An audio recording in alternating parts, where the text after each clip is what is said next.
Welcome to my Let's Play of Romancing Saga 3. Last time we finished Katarina's intro and went to Mules to start our story.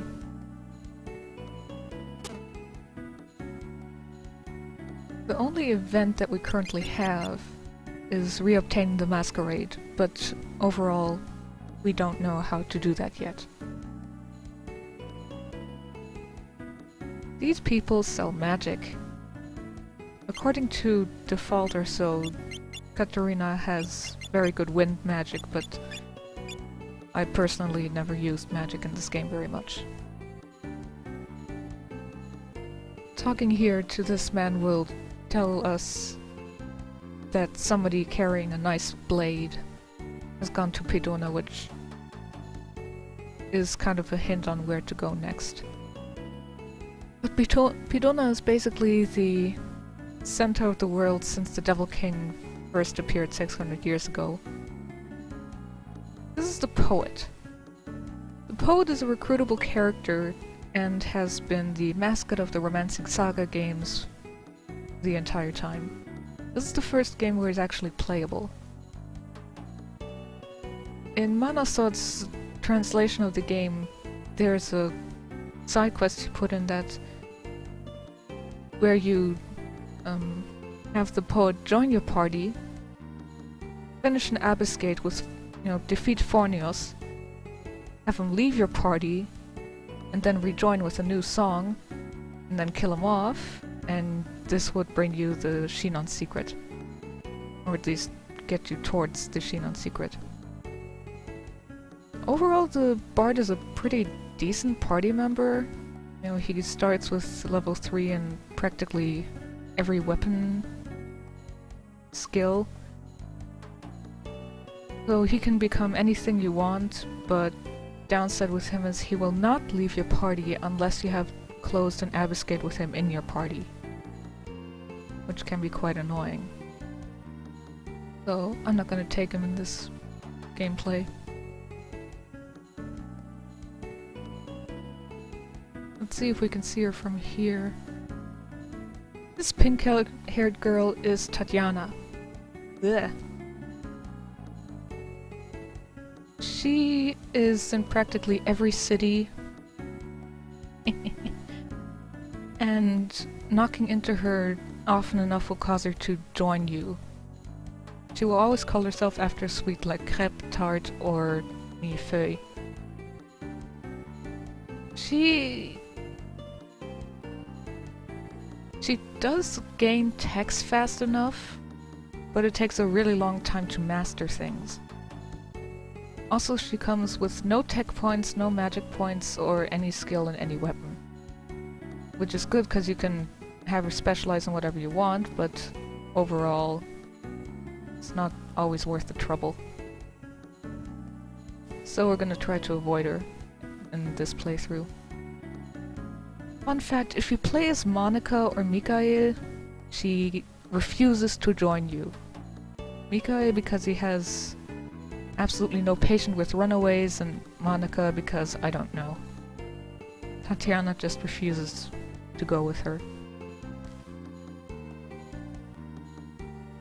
Well, only two places I can go to are Zweig or Pidona. I'm gonna go to Pidona first.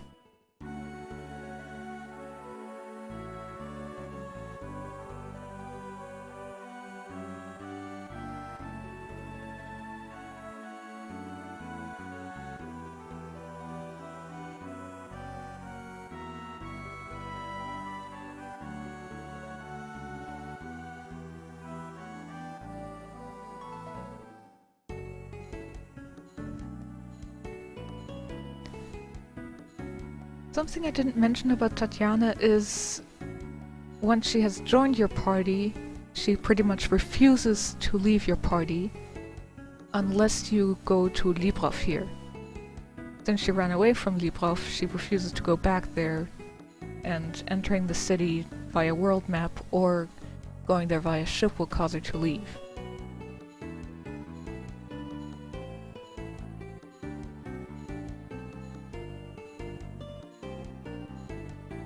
Basically here in Pidona is a side quest that everybody has to do, which results in unlocking several other side quests.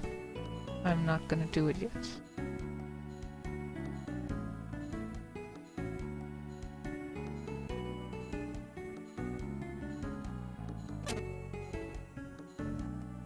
This weapon shop will become important.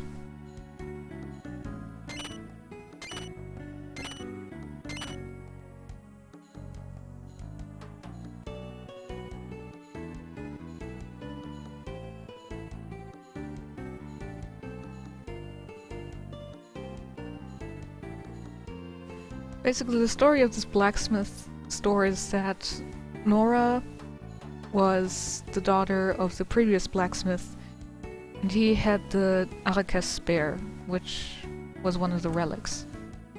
It got stolen, and the previous master went out to look for it, but then was ended up killed by Jackal.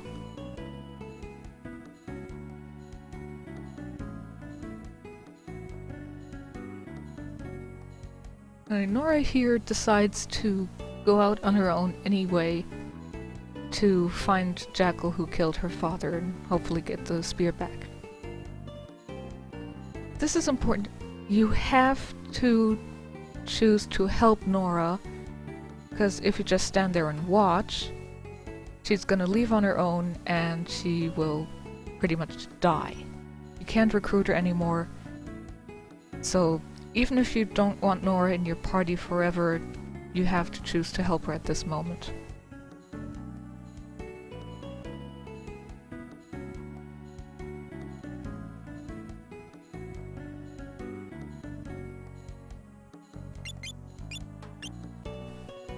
Nora here is a pretty good axe and spear user. Personally, I always used her with axes mostly. Although overall she can work the other stuff as well. Oh, Katarina isn't wearing anything. Overall, Nora is a decent enough character, or at least a party member. As you can see, she is pretty strong. She's not very fast, and you can see here in the lower parts, her will is very low. Meaning she's much more likely to fall susceptible to status effects like poison or confusion.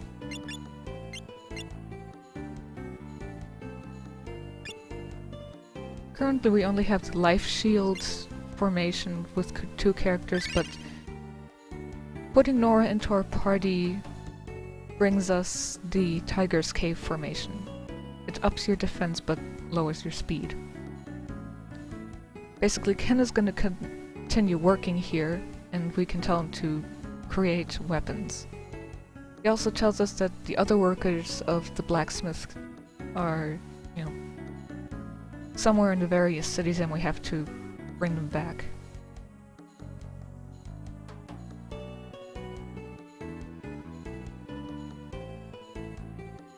One of them is in here, in the second floor.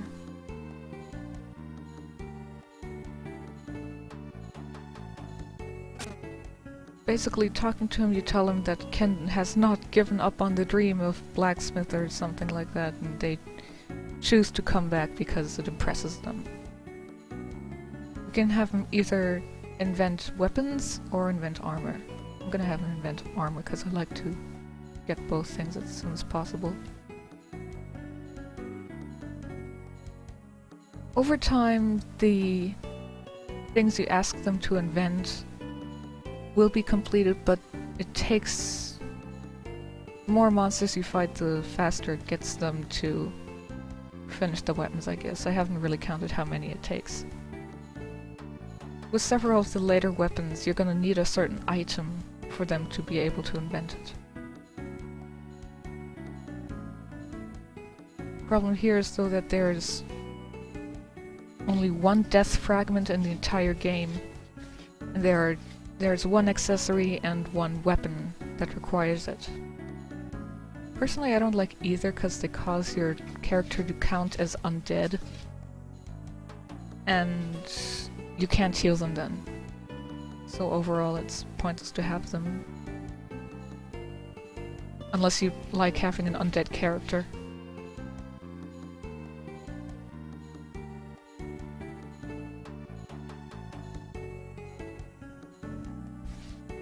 Basically what we're gonna do here is we're gonna go to all of these places except mules because we were already there to unlock them on the world map. So see you later for that. And welcome back!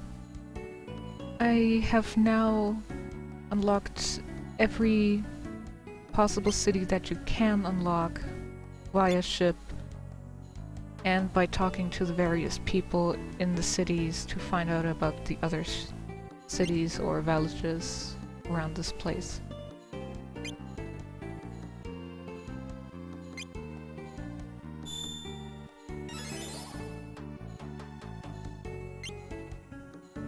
I also went to Lube Mountain and fought a little bit, meaning that the partisan that I asked Ken to make before leaving got finished, as well as the headband, right here.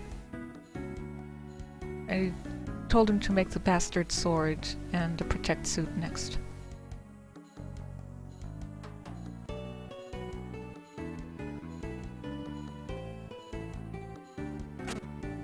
This is Thomas's house. This guy practically coasts us every time we enter until we have done a certain side quest in this city. In the middle room is Sarah. You can ask her to join her, and I'm gonna use her for now because she's she's only good with a bow. And she is pretty weak. Even weaker than she usually is, because we went with Katarina's intro, and with everyone but Haritz or Mikael's, she would have done some fighting and leveled up a little bit.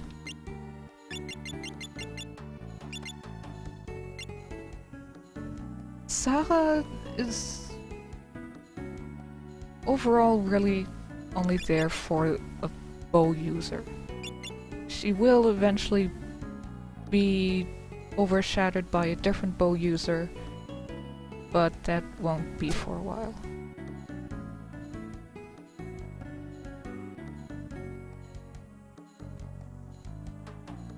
Having Sarah in our party also gives us a new formation.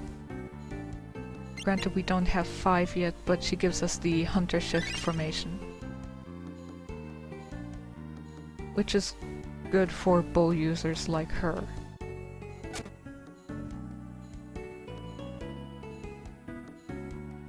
And this one sells Earth, Sun, and Moon magic.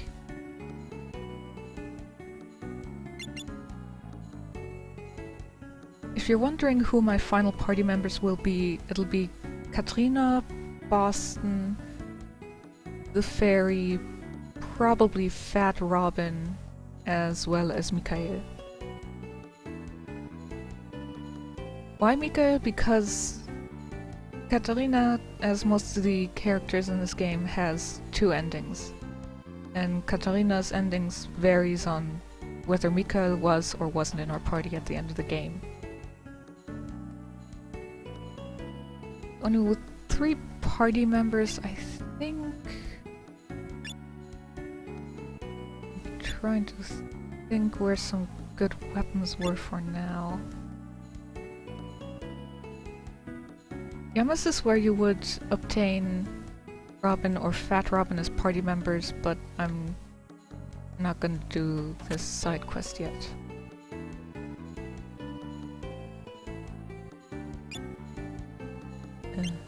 Everything is so overpriced.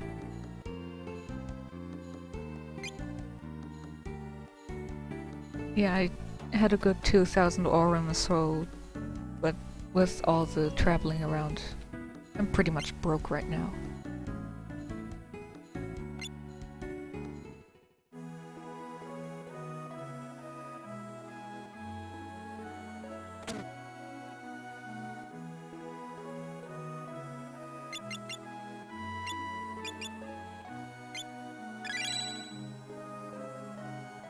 Yeah, I'm gonna give Nora an axe instead of a mace because, as I said, I usually use her as a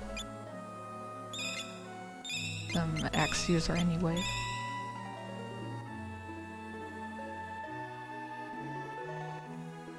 This guy is important because he has the first, well, side quest available in this game. But I'm gonna talk to him after I have slept. Wait. I don't think I have enough money. Oh my god, I must be the first player playing Romancing Saga 3 who ended up not having enough money for the inn. This is a game where the inn only costs 1 aurum for each character you have.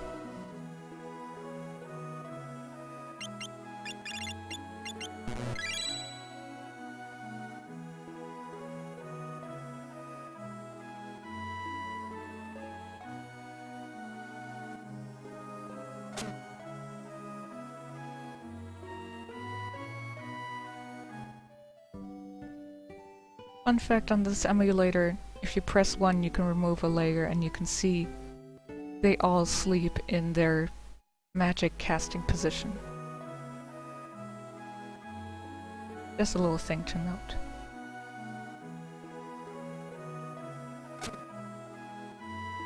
Anyway, talking to this guy tells us that there's a highway between various cities that is currently pretty dangerous with thieves and robbers around it, and he offers us 1000 aurum if we go through there to Yamas to deliver some goods. Which I am going to do next time, because it's the first available side quest, and as you can see, it gives us some very nice money first. See you all next time.